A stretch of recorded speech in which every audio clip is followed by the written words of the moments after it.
जय हिंद बंधुओं। मैं समूनाथ महतो आप सभी का अपने YouTube चैनल में स्वागत करता हूं।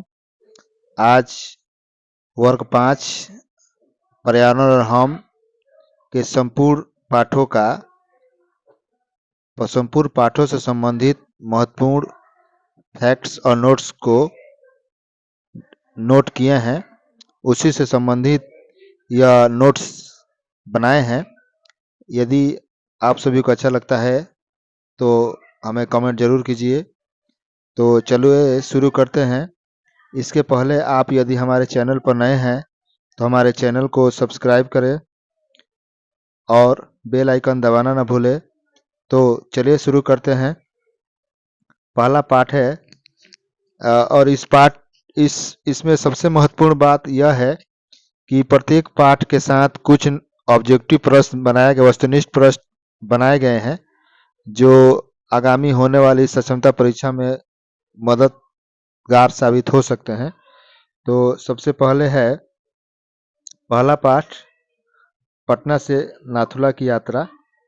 तो यह पहला है। नाथुला सिक्किम राज्य में पड़ता है। सिक्किम की राजधानी का नाम गंगटोक है। सिक्किम में एक नाथुला दर्रा और जलेपला दर्रा भी है। गंगटोक समुद्र तल से 6000 की ऊंचाई पर स्थित है। न्यू जलपाईगुड़ी स्टेशन पश्चिम बंगाल में पड़ता है।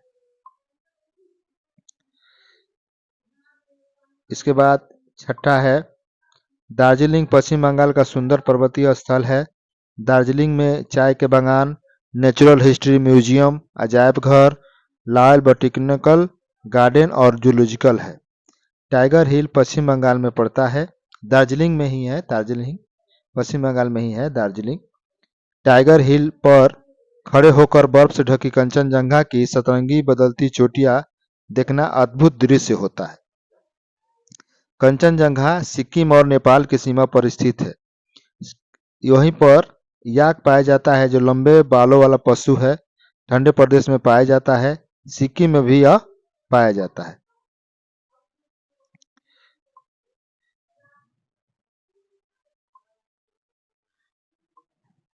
हिमालय पर्वतारोहण संस्थान दार्जिलिंग में है। इसकी स्थापना 1954 ईस्वी में की गई। उसकी स्थापना 1954 में क्यों हुई? माउंट एवरेस्ट पर चढ़ाई की खुशी में तत्कालीन प्रधानमंत्री जवाहरलाल नेहरू द्वारा की गई थी इस संस्थान की स्थापना। हिमालय पर्वतारोहण संस्थान। यहाँ पर भारत के गौरव तेंजिंग नोर्गे की आदमकद मूर्ति लगी हुई है। तेंजिंग नोर्गे 20 साल की आयु में ही यहाँ पर्वतारोही की कार्य करते थे। इनका जन्म तिब्बत में हुआ था। इनका बचपन नेपाल में बीता। बाद में वे भारत के मूल निवासी बन गए थे। इन्हें पढ़ना लिखना नहीं आता था। सन 1953 में Tenzing Norgay sir Edmund Hillary के साथ हिमालय श्रृंखला के सबसे ऊंची शिखर एवरेस्ट की चढ़ाई की थी। माउंट एवरेस्ट सबसे ऊंची शिखर है। माउंट एवरेस्ट समुद्र तल से 8848 मीटर ऊंचा है। तेंजिंग नोर्गे को सिरदार की उपाधि मिली थी। पर्वतों पर चढ़ने में पारंगत व्यक्ति को दार्जिलिंग में सिरदार कहा जाता था। जो व्यक्ति पर्वतों पर चढ़ने में महारत हासिल होती थी उन्हें सिरदार कहा जाता था। वही उपाधि तेंजिंग नोर्गे को भी मिली हुई थी। हाल ही में बिहार की पर्वतारोही श्रीमती निरुपमा अग्रवाल ने माउंट एवरेस्ट पर चढ़ाई की है। माउंट पर्वतारोही पहाड़ों पर ऑक्सीजन भरा हुआ सिलेंडर लेकर जाते हैं। गंगटोक सिक्किम राज्य की राजधानी है। यह समुद्र तल से 6000 फीट की ऊंचाई पर स्थित है। यहाँ पहाड़ों के ढलानों पर विभिन्न स्तरों को काट कर बसाया गया शहर है। महात्मा गांधी सड़क साफ सुथरा और फूलों से सुशोभित है। यह सड़क गंगटोक में पड़ता है। गंगटोक में महात्मा गांधी सड़क है। सिक्किम पहाड़ों और घाटियों से भरा एक छोटा राज्य है। तीस्ता यहाँ की मुख्य नदी है। यहाँ मुख्यतः लेप्चा, नेपाली और भूटिया 3 जातियां निवास करती है। यहीं पर प्रसिद्ध बौद्ध धर्म स्थल रुमटेक मॉनेस्ट्री करमापा भी है। नाथुला भारत और तिब्बत की सीमा पर स्थित है और यह नाथुला जो है गंगटोक से 52 किलोमीटर की दूरी पर स्थित है। नाथुला समुद्र तल से लगभग 14,500 फीट की ऊंचाई पर स्थित है। नाथुला का रास्ता प्राचीन काल में सिल्क मार्ग से नाम से जाना जाता था और यहीं पर चीन के यात्री इसी मार्ग से होकर विक्रमशिला विश्वविद्यालय, पाटलिपुत्र, नालंदा विश्वविद्यालय और बोध गया तक आते जाते हैं। और इस पाठ से संबंधित कुछ वस्तुनिष्ठ प्रश्न भी है, तो चलिए शुरू करते हैं। जैसे पहला प्रश्न है, टाइगर हिल कहाँ है? टाइगर हिल कहाँ है? गंगटोक, सिक्किम, दार्जिलिंग, पटना। तो टाइगर हिल दार्जिलिंग में है। कंचनजंगा सतरंगी क्यों दिखती है? ठंड के कारण, बर्फ के कारण, पानी के कारण, इनमें से सभी। उस कंचनजंगा बर्फ के कारण सतरंगी दिखती है। सूर्योदय के समय सूर्य किस रंग का दिखता है? पीला, लाल, नीला, नारंगी। सूर्योदय के समय सूर्य लाल रंग का दिखता है। लाल बॉटनिकल गार्डन कहाँ है? सिक्किम, बिहार, बंगाल, इनमें से कोई नहीं। लाल बॉटनिकल गार्डन दार्जिलिंग में है, यानी कि यह पश्चिम बंगाल में है। ठंड इलाके के पशुओं के शरीर के ऊपर बड़े बड़े बाल क्यों होते हैं? ठंड से बचने के लिए ऐसे ही बाल होते हैं। दोनों इनमें से कोई नहीं। ठंड से बचने के लिए उनके बाल बड़े बड़े होते हैं, ऐसे ही बड़े होते हैं। ये दोनों उत्तर सही हो सकता है। बिहार में रोपवे कहाँ है? पटना, राजगीर, गया, इनमें से कोई नहीं। बिहार में रोपवे राजगीर में बना हुआ है। अगला प्रश्न है, तेंजिंग नोर्गे किस उम्र में से ही कुली का काम करते थे? 22 साल, 20 साल, 21 साल, 23 साल। 20 साल की उम्र में वो कुली का काम करते थे। तेंजिंग नोर्गे का जन्म कहाँ हुआ था? भारत, नेपाल, तिब्बत, भूटान। तेंजिंग नोर्गे का जन्म तिब्बत में हुआ था। तेंजिंग नोर्गे और एडमंड हिलोरी ने कब माउंट एवरेस्ट फतह किया था? 1951 में, 1952 में, 1953, 1953 ईस्वी में माउंट एवरेस्ट पर चढ़ाई की थी। एवरेस्ट चोटी की ऊंचाई कितनी है? 8,840 metre, 8,844 metre, 8,848 metre, 8,889 metre, 8,848 metre. पर्वत पर चढ़ने वाले कुली को दार्जिलिंग में क्या कहा जाता है? सरदार, सिरदार, सहायक, सिरमौर। सरदार, सिरदार कहा जाता है। हिमालय पर्वतारोहण संस्थान कहाँ है? पटना, नेपाल, दार्जिलिंग, गुवाहाटी। हिमालय पर्वतारोहण संस्थान दार्जिलिंग में है। हिमालय पर्वतारोहण संस्थान कब बना था? 1951, 1952, 1953। अभी हम लोग पढ़े हैं माउंट एवरेस्ट पर चढ़ने की खुशी में पंडित जवाहरलाल नेहरू द्वारा हिमालय पर्वतारोहण संस्थान बनाया गया 1954 ईस्वी में। स्लीपिंग बैग लेकर कौन जाते हैं? पर्वतारोही, छात्र, शिक्षक, सभी। स्लीपिंग बैग लेकर जाते हैं पर्वतारोही। फिलहाल में बिहार की किस बेटी में एवरेस्ट पर चढ़ाई की है? निरुपमा दास, निरुपमा अग्रवाल, निरुपमा देवी में से कोई नहीं। निरुपमा अग्रवाल ने बिहार की बेटी है, माउंट एवरेस्ट पर चढ़ाई की है। गंगटोक समुद्र तट से कितनी ऊंचाई पर है? 5,000 फीट, 6,000 फीट, 7,000 फीट, 6,000 फीट की ऊंचाई पर है। महात्मा गांधी सड़क कहाँ है? सिक्किम, बिहार, बंगाल, झारखंड। सिक्किम में है महात्मा गांधी सड़क। सिक्किम की मुख्य नदी कौन सी है? सिक्किम की मुख्य नदी तीस्ता है। सिक्किम की मुख्य जाति कौन सी है? लेप्चा। में इनमें से सभी सिक्किम की मुख्य जातियां हैं। करमापा किस धर्म से संबंधित है? करमापा बौद्ध धर्म से संबंधित है। नाथुला कहाँ है? नाथुला सिक्किम में है। नाथुला का रास्ता प्राचीन काल में क्या कहलाता था? सिल्क मार्ग, रेशम मार्ग, या दोनों कहलाता था। सिल्क मार्ग कहाँ के यात्री आते थे? चीन, नेपाल, भूटान या चीन से आया करते थे। सिक्किम के लोग कैसे होते थे? मेहनती, सीधे मेहनती होते सिक्किम के लोग। नाथुला गंगटोक से कितनी दूरी पर स्थित है? दूर है 52 किलोमीटर की दूरी पर स्थित है। अब चलिए पार्ट 2 में हम लोग आते हैं। खो खो खेल में कुल 12 खिलाड़ी होते हैं। कबड्डी के खेल में 7 खिलाड़ी होते हैं। क्रिकेट में 11 खिलाड़ी होते हैं एक दल में। मार्शल आर्ट जूडो एक युद्ध कला है। मार्शल आर्ट रात में रक्षा हेतु सिखाया जाता है। भारत में मार्शल आर्ट कुश्ती रुकुम में होता है। जापान में इसे सुमो के नाम से जाना जाता है। सिख समुदाय में गतका खेल खेला जाता है। गतका एक मार्शल आर्ट है जो सिख धर्म से जुड़ा हुआ है। गुरु गोबिंद सिंह ने सिख समुदाय को सैन्य रूप दिया था, उसी दौरान गतका खेला जाता है। यह आत्मरक्षा के लिए सीखा जाता है। सिख समुदाय के लोग इसे काल बैसाखी तथा गुरु गोबिंद सिंह जयंती के मौके पर खेलते हैं। यह हिंदू और मुस्लिमों द्वारा भी खेला जाता है। हमारे देश में प्राचीन काल से ही लोग अपने आप को स्वस्थ रखने के लिए व्यायाम या योग करते आ रहे हैं। भारत का राष्ट्रीय खेल हॉकी है। कुश्ती के दल में 2 दल होते हैं। कुछ खेल ऐसे होते हैं जिन्हें घर में खेला जाता है, कुछ खेल ऐसे होते हैं जिन्हें घर से बाहर खेला जाता है। घर में खेले जाने वाले कौन खेल है? गुड्डा गुड्डी, लुका छिपी, लूडो, कैरम बोर्ड इत्यादि है। घर से बाहर खेलने जाने वाला खेल है कबड्डी, गिल्ली डंडा, सुई धागा दौड़, क्रिकेट, नौका दौड़, कुर्सी दौड़ इत्यादि। इसके बाद है kabaddi, football, rugby, hockey, cricket आदि कुछ ऐसे खेल हैं जिसे स्कूल के बच्चे, कक्षा के सभी बच्चे एक साथ भाग ले सकते हैं। गिल्ली डंडा, शतरंज, कंचा इत्यादि कुछ ऐसे खेल हैं जिनमें सिर्फ 2 व्यक्ति होते हैं। 2 से ज्यादा व्यक्तियों द्वारा खेलने वाला खेल है फुटबॉल, क्रिकेट, कैरम, हॉकी, लुका छिपी, बैडमिंटन इत्यादि। लूडो, कबड्डी, गुड्डा गुड्डी, गिल्ली डंडा, पंजा लड़ाना, अक्कड़ बक्कड़ यह सब खेल मेरे माता पिता अपने बचपन के दिनों में खेलते थे। अच्छा, कुछ ऐसे खेल हैं जो हमारे जो माता पिता हैं वो बचपन अपने साथ खेला खेलते थे।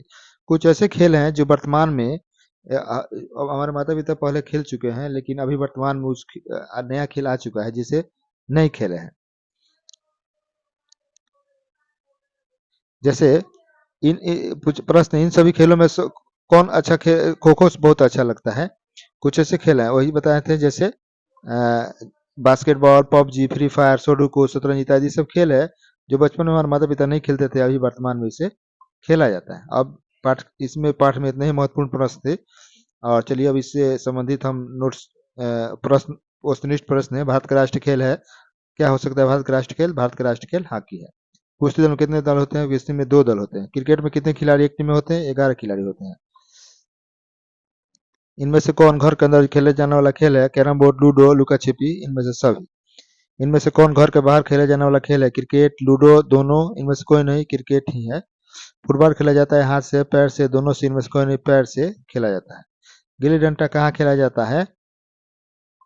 शहर, गांव में, दोनों, इनमें से कोई नहीं। गिल्ली डंडा गांव में ही ज्यादातर खेला जाता है। इनमें से कौन मार्शल आर्ट का खेल है? लुका छिपी, तलवारबाजी, क्रिकेट, फुटबॉल, तलवारबाजी।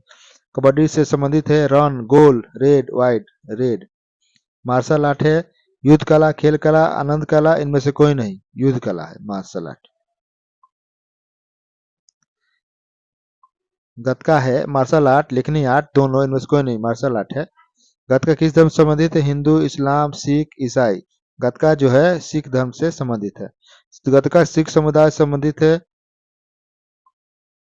और होता है इसमें क्या? सैन्य प्रशिक्षण के लिए गतका खेला गया। गतका किस दिन खेला जाता है? बैसाखी, गुरु गोविंद सिंह जयंती, दोनों, ये दोनों दिन खेला जाता है। गतका किस चीज खेला जाता है? तलवार, लाठी, दोनों, दोनों से खेला जाता है। खेल हमें बनाता है हमें मजबूत, हष्टपुष्ट, इनमें से स्फूर्तिमान। कुश्ती संबंधित है चीत, रेड, वाइड, इनमें से कोई नहीं, चीत। मैदान में खेले जाने वाला खेल है हॉकी, फुटबॉल, क्रिकेट, इनमें से सभी। कित कित कहाँ खेला जाता है? मैदान में, घर में, दोनों, इनमें से कोई नहीं, दोनों होगा। कहीं लोग घर में भी कर लेते हैं, मैदान में भी खेलते हैं, दोनों सही हो सकता है। फुटबॉल में एक दल में कितने खिलाड़ी होते हैं? फुटबॉल में एक दल में 11 खिलाड़ी होते हैं। खो खो एक दल में कितने खिलाड़ी होते हैं? खो खो में एक दल में 11 खिलाड़ी होते हैं। हॉकी में एक दल में कितने खिलाड़ी होते हैं? 11 होते हैं। अब चलते हैं पाठ 3 में, बीजों का बिखरना, वर्ग 5। हम पर्यावरण और हम से संबंधित यह नोट्स बनाया गया है। पहला है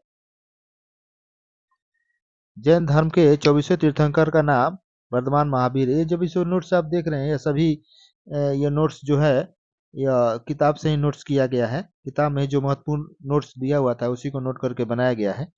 जैनियों का एक समूह जमुई जिला के सिकंदरा प्रखंड स्थित लछुआर को भगवान महावीर के जन्मस्थल मानता है। भारत में कई धर्मों के लोग निवास करते हैं, हिंदू, इस्लाम, सिख, ईसाई, बौद्ध, जैन, पारसी इत्यादि। जैन धर्म में किसी देवी देवता की पूजा नहीं की जाती है। उनके अनुसार आत्मा ही परमात्मा है। सभी जीव अपने कर्मों का फल भोगते हैं। जैन धर्म का मूल सिद्धांत अहिंसा है। जैन धर्म के संस्थापक ऋषभदेव को माना जाता है। तीर्थंकर क्या होता है? वह व्यक्ति जिसने पूरी तरह से क्रोध, घमंड, छल, इच्छा आदि पर विजय प्राप्त की हो और स्वयं तप के माध्यम से आत्मज्ञान प्राप्त किया हो। कुछ ऐसे स्थान हैं जहां पर पेड़ अपने आप उग जाते हैं, जैसे छत के कोने पर पीपल, घर की दीवार पर बरगद और विद्यालय की दीवार पर नीम। जब किसी पेड़ पौधे का बीज किसी भी तरह से कहीं पहुंच जाता है तो मिट्टी, पानी, हवा, सूरज का प्रकाश समुचित मात्रा में पाता है और अंकुरित होकर पौधा बन जाता है और बढ़ने लगता है। अगला है, भिन्न भिन्न पौधों के बीज भिन्न भिन्न तरीके से इधर उधर जाते हैं। किसी बीज को हवा उड़ा कर ले जाती है, किसी बीज को पानी में बहकर चला जाता है, कोई बीज अपने फलों के फटने के बाद बिखर जाता है, किसी बीज को पशु पक्षी एक स्थान दूसरे स्थान पर ले जाते हैं। बीजों के एक स्थान दूसरे स्थान तक जाने को बीजों का बिखरना कहा जाता है। कुछ पौधों को जब पर्याप्त स्थान, हवा, पानी, मिट्टी और सूर्य प्रकाश आदि मिलता है तब वे आगे बढ़ने लगते हैं। कुछ ऐसे बीज हैं जो चटक कर बिखरने वाले होते हैं। हरसिंगार या गुलमहंदी के बीज पटक कर चटक कर बिखरते हैं। अंडी, सरसों, राई, मूंग, उड़द, कपास, हरसिंगार या गुलमहंदी के बीज फलों के सूख कर बिखरने से फटते हैं। मूंग,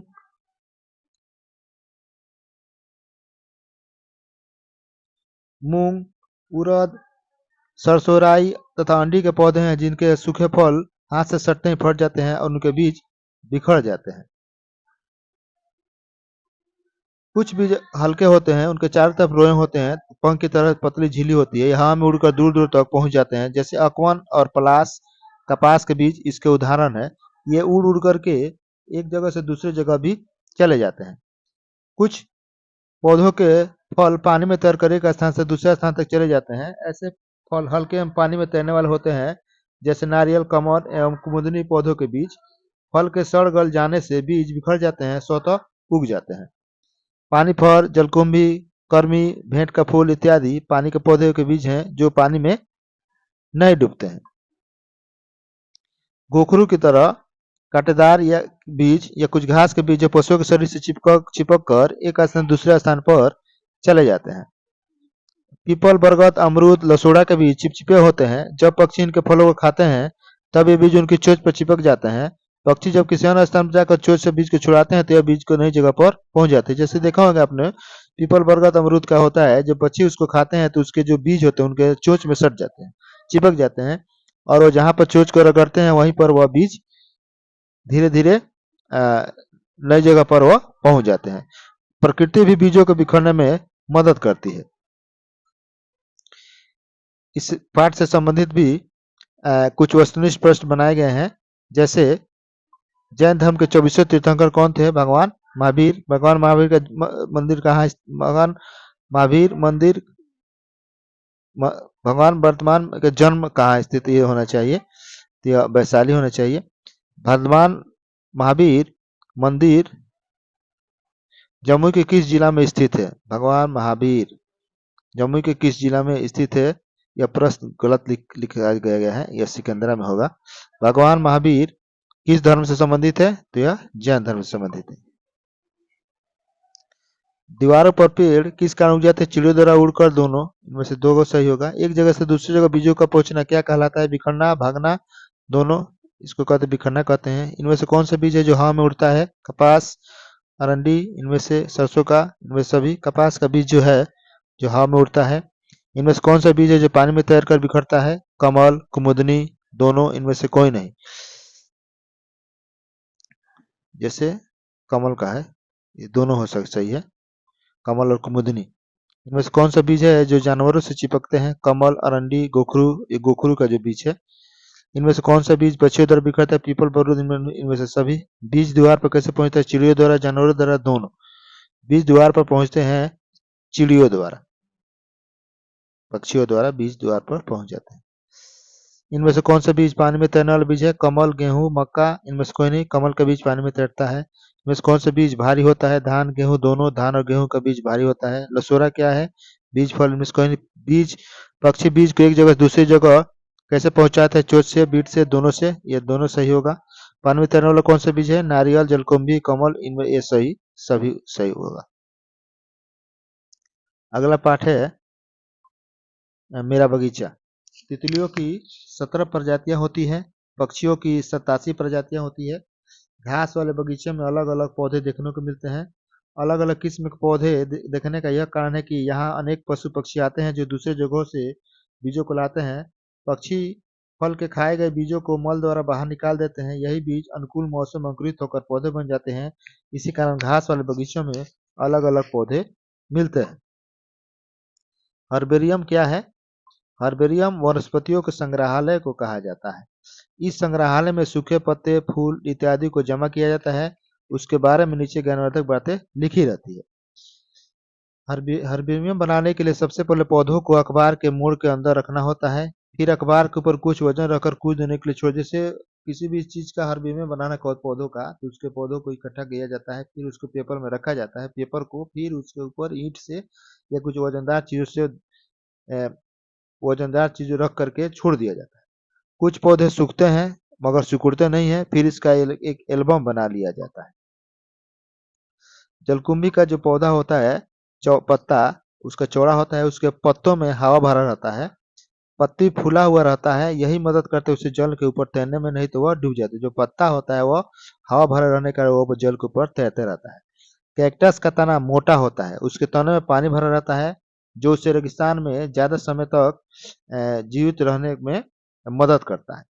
बबूल और कैक्टस पौधे के डंठल ही लगते हैं। इनके डंठल को काट कर मनुष्य सीधे फेंक देते, फिर यही विकसित होकर नया पौधा बन जाता है। अगर बबूल और कैक्टस आपको लगाना हो तो उसका डंठल ही लगता है। अगर आप जहां भी उसको फेंक दीजिएगा वहां पर वह नया पेड़ तैयार हो जाता है। प्रदर्शनी में विभिन्न प्रकार की वस्तुओं को जमा कर उनके बारे में विशेष जानकारी बोर्ड पर लगा दी जाती है, जिसके बाकी लोग भी उसे पढ़कर जानकारी प्राप्त करते हैं। पौधों की प्रदर्शनी से हमें उन पौधों से संबंधित विभिन्न जानकारियां प्राप्त होती है। और इस पाठ से संबंधित कुछ वस्तुनिष्ठ प्रश्न भी है। यदि आप इसका पीडीएफ आप हमसे प्राप्त करना चाहते हैं तो आप इसका पीडीएफ भी प्राप्त कर सकते हैं। हमारे मोबाइल नंबर है 9162681087। इस पर आप हमें मैसेज कीजिए, हम आपका इसका पीडीएफ उपलब्ध करा देंगे। जैसे प्रश्न है कि मेरे बगीचा पार्क में पक्षियों की कितनी जातियां हैं? तो 87 जातियों की बताया गया है। भारत का राष्ट्रीय पक्षी क्या है? भारत का राष्ट्रीय पक्षी मोर है। बिहार का राजकीय पक्षी क्या है? बिहार का राजकीय पक्षी गौरैया है। हर्बेरियम क्या है? पौधों का संग्रह, पौधों का नमूना, दोनों इनमें से कोई नहीं। यह है, दोनों सही होगा। कैक्टस कहाँ उगते? दोमट मिट्टी, काली मिट्टी, मरुभूमि। मरुभूमि में कैक्टस उगता है। बबूल मिट्टी, कैसी मिट्टी में? रेगिस्तानी, काली, दोनों। एक रेगिस्तानी मिट्टी में बबूल उगता है। मच्छर कहाँ पनपते हैं? मच्छर गंदे पानी पनपते हैं। डेंगू मच्छर किस एनोफिलिस के काटने से होता है? मलेरिया का मच्छर कैसे पानी में कैसे फैलता है? मलेरिया का मच्छर पानी में कैसे पनपता है? गंदे पानी में फैलता है। डेंगू का मच्छर कैसे पनपता है? गंदे पानी में फैलता है। हमेशा हमें कपड़े पहनने पर हमें फुल कपड़े पहनने चाहिए। बिहार का राजकीय पशु क्या है? बिहार का राजकीय पशु बैल है। भारत का राष्ट्रीय पशु क्या है? भारत का राष्ट्रीय पशु बाघ है। खेल हमें बनाता है मजबूत, हष्ट पुष्ट, स्फूर्तिमान, इनमें से सभी। अब आ गया पांचवा पाठ, ऐतिहासिक स्मारक। नालंदा विश्वविद्यालय संबंधित इसमें प्रश्न बताया गया है। नालंदा विश्वविद्यालय संसार का प्रथम आवासीय विश्वविद्यालय था। गुप्त सम्राट कुमार गुप्त के संरक्षण में इसकी स्थापना हुई। इसकी स्थापना 5वीं शताब्दी में हुई थी। इसमें 10,000 से अधिक छात्र पढ़ते थे। इसमें लगभग 2,000 शिक्षक थे।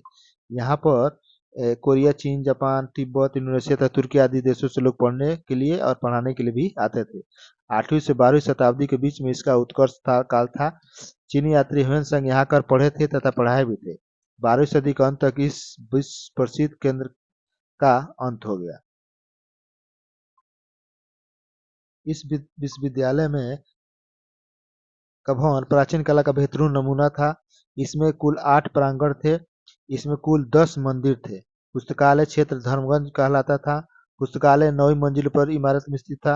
इस विश्वविद्यालय में 3 पुस्तकालय थे। पुस्तकालय का नाम था रत्नदधि, रत्नरंजक तथा रत्न सागर था। इसके प्रवेश पर 4 पंडित द्वार पंडित हुआ करते थे। इस विश्वविद्यालय में प्रवेश हेतु प्रवेश परीक्षा देना पड़ता था। इस विश्वविद्यालय को नए सिरे से पुनर्जीवित करने का प्रयास पूर्व राष्ट्रपति डॉक्टर एपीजे अब्दुल कलाम के मार्गदर्शन में आरंभ हुआ। जितने सारे नोट्स आप पढ़ने को मिल रहा है आप सभी को, यह सभी किताब में ही दिया हुआ है। डॉक्टर नोबेल पुरस्कार से सम्मानित भारत रत्न डॉक्टर अमर्त्य सेन एवं अन्य विशेषज्ञों की देखरेख में इसे पुनर्जीवित करने का प्रयास किया जा रहा है। यह विश्वविद्यालय नालंदा बिहार में है। इस विश्वविद्यालय का भवन प्राचीन काल का बेहतरीन नमूना है। नालंदा विश्वविद्यालय के बारे में जानकारी बच्चों को शिलालेख पर लिख दी गई है। लिखी गई सूचना से और की पुस्तकों को पढ़ने से मिलती है। जानकारी का अन्य स्रोत शिक्षाविदों के अर्जुन ज्ञात, पूर्व भारतीय पुरातत्व सर्वेक्षण की पुस्तक, इतिहास की पुस्तक आदि है। मगध की राजधानी उस समय मगध की राजधानी गिरिब्रज और पाटलिपुत्र थी। विक्रमशिला विश्वविद्यालय भागलपुर में स्थित था। बोधगया महात्मा बुद्ध के लिए विख्यात है। वैशाली में भगवान महावीर का जन्म हुआ था। बिहार में सिखों का अंतिम गुरु गुरु गोविंद सिंह का जन्म स्थान पटना साहिब में है। प्राचीन काल में सम्राट अशोक का भी राज बिहार में ही था। सम्राट अशोक ने जनकल्याण संतोषक अनेक स्तंभ बनाए। यह स्तंभ नंदन की गढ़, लौरे तथा कोल्हुआ में है। मोतिहारी के केसरिया में विश्व का सबसे ऊंचा तथा बड़ा बौद्ध स्तूप है। पटना में गोलघर है। औरंगाबाद में देवसूर्य मंदिर है। पावापुर में जल मंदिर है। महाबोधि मंदिर गया में है। नालंदा विश्वविद्यालय के निर्माण में ईंट पत्थर आदि का इस्तेमाल किया गया है। उस समय सीमेंट की जगह सुर्खी, चूना, उड़द की दाल, छोवा तथा गेहूं गोद का इस्तेमाल किया गया हुआ था। और इस पाठ से संबंधित ऐतिहासिक स्मारक पाठ से संबंधित कुछ वस्तुनिष्ठ प्रश्न में विश्व का प्रथम आवासीय विश्वविद्यालय कौन था? तो नालंदा विश्वविद्यालय। नालंदा विश्वविद्यालय की स्थापना किसने कराई थी? तो कुमारगुप्त ने कराई थी। नालंदा विश्वविद्यालय की स्थापना कब हुई थी? 5वीं शताब्दी में हुई थी। नालंदा विश्वविद्यालय कितने छात्र पढ़ते थे? तो 10,000 छात्र पढ़ते थे। नालंदा विश्वविद्यालय कितने शिक्षक पढ़ाते थे? तो 2,000 शिक्षक पढ़ाते थे। नालंदा विश्वविद्यालय कहाँ कहाँ के छात्र पढ़ने आते थे? कोरिया, जापान, चीन और तिब्बत, इंडोनेशिया, तुर्की, इनमें से सभी देशों से। जो कोरिया, जापान, चीन, तिब्बत, इंडोनेशिया, तुर्की, इन सभी देशों से यहाँ पढ़ने के लिए आते थे। नालंदा विश्वविद्यालय का उत्कर्ष काल था 8वीं से 12वीं शताब्दी के बीच में। इनमें से कौन विद्वान नालंदा विश्वविद्यालय में पढ़े और पढ़ाए? दोनों। कहाँ के आते थे? चीन के आते थे। नालंदा विश्वविद्यालय का अंत कब हुआ? 12वीं शताब्दी में नालंदा विश्वविद्यालय का अंत हुआ। नालंदा कितने प्रांगण थे? नालंदा विश्वविद्यालय में कितने प्रांगण थे? तो नालंदा विश्वविद्यालय में कुल 8 प्रांगण थे।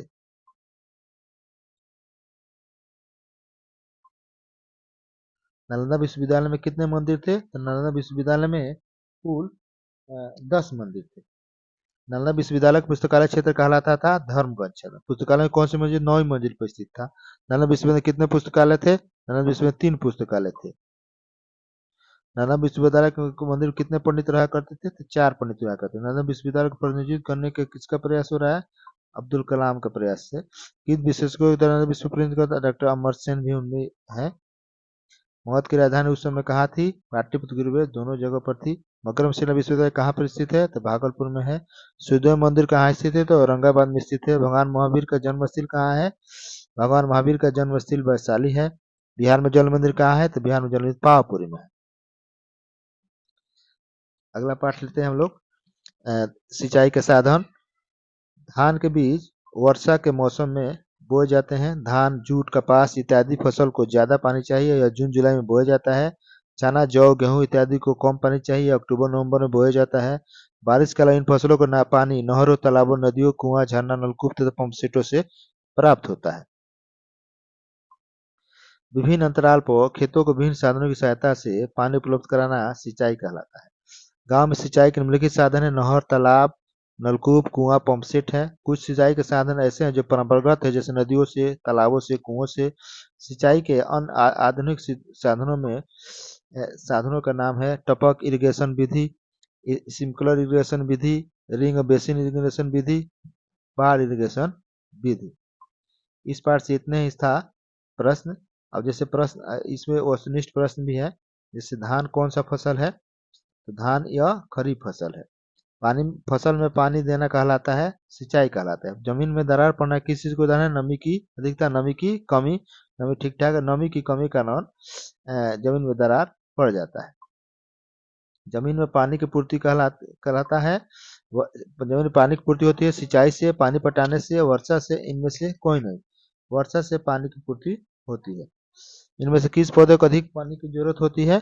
किस पौधे को अधिक पानी की जरूरत है? धान को अधिक पानी की जरूरत है। इन फसलों में सबसे कम पानी की जरूरत पड़ती है गन्ना, मूंग, धान। मूंग को इनमें कम पानी की जरूरत पड़ती है। इनमें से कौन सिंचाई के साधन है? तो यह सभी सिंचाई के साधन है। इनमें से कौन सिंचाई के साधन है? नहर, आरओ की पानी की टंकी। पानी के विषय में कौन सही नहीं है? साफ पानी पानी चाहिए, साफ पानी से भोजन बनाना चाहिए। दोनों बहुत अधिक पानी नहीं, ये दोनों सही है। गेहूं कौन फसल है? तो गेहूं रबी फसल है। बाढ़ आने से फसल पर क्या प्रभाव पड़ता है? फसल अच्छा होता है, फसल डूब जाता है, फसल में अधिक उत्पादन होता है, इनमें से कोई नहीं। फसल डूब जाता है। फसल से खरपतवार को बाहर निकालना क्या कहता है? निराई कहलाता है। गांव में सिंचाई के साधन है कुआं, पोखर, तालाब, इनमें से सभी। इनमें से किस फसल का उत्पादन अधिक होता है? बिहार में गेहूं, धान, चाय, इनमें से गेहूं नहीं। बिहार में इनमें से किस फसल का उत्पादन ज्यादा होता है? तो धान का उत्पादन ज्यादा होता है।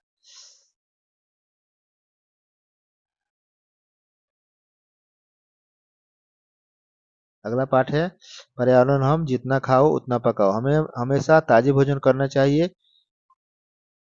हम बासी भोजन कभी नहीं करना चाहिए। कभी भी हमें खाना आवश्यकता से ज़्यादा नहीं बनना चाहिए। अधिक गर्मी से भी भोजन के बासी हो जाने का पर खाद्य पदार्थों का स्वाद खत्म हो जाता है। धीरे-धीरे भोजन खट्टा हो जाता है। बचे भोजन को संरक्षित फ्रिज में रखा जाना चाहिए। लंबे समय बाद खाद्य पदार्थ संरक्षित उससे पानी का अंश निकाल देना चाहिए।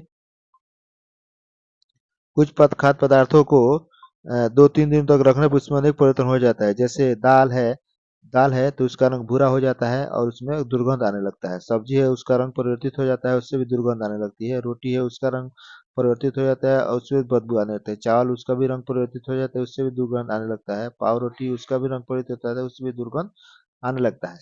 अचार जैसे मुरब्बा खाद्य पदार्थ लंबे समय तक संरक्षित रख अचार और मुरब्बा ऐसे खाद्य पदार्थ जिसे लंबे समय तक सुरक्षित रखा जा सकता है। कम अवधि तक संरक्षित रखने वाले पदार्थ हैं चावल, रोटी, सब्जी, दाल। चलिए अब इसके बाद है अगला पाठ है। इस पाठ से संबंधित कुछ वस्तुनिष्ठ प्रश्न बनाए गए हैं। अगला पाठ है राष्ट्र की जंग मच्छरों के संग। मलेरिया एक व्यक्ति से दूसरे व्यक्ति में फैलने वाली एक संक्रामक बीमारी है। यह बीमारी मच्छरों के काटने से होती है। सर डोनाल्ड रास ने ही बताया कि यह मच्छर के काटने से होता है। मलेरिया मादा एनोफिली मच्छर के काटने से होता है। रास के परिवासों के ही से ही हम लोग मलेरिया से परिचित हुए। रास का जन्म अल्मोड़ा और उत्तराखंड में हुआ था। पहले कुनैन की पत्तियां इसका मात्र इलाज थी। मलेरिया का रोग की जानकारी प्राप्त करने की उनकी मदद उनके कर्मचारी अब्दुल मलेरिया मजीद हुसैन खान ने की थी। इस तरह से पाठ है। इसमें भी वस्तुनिष्ठ प्रश्न बनाए गए हैं।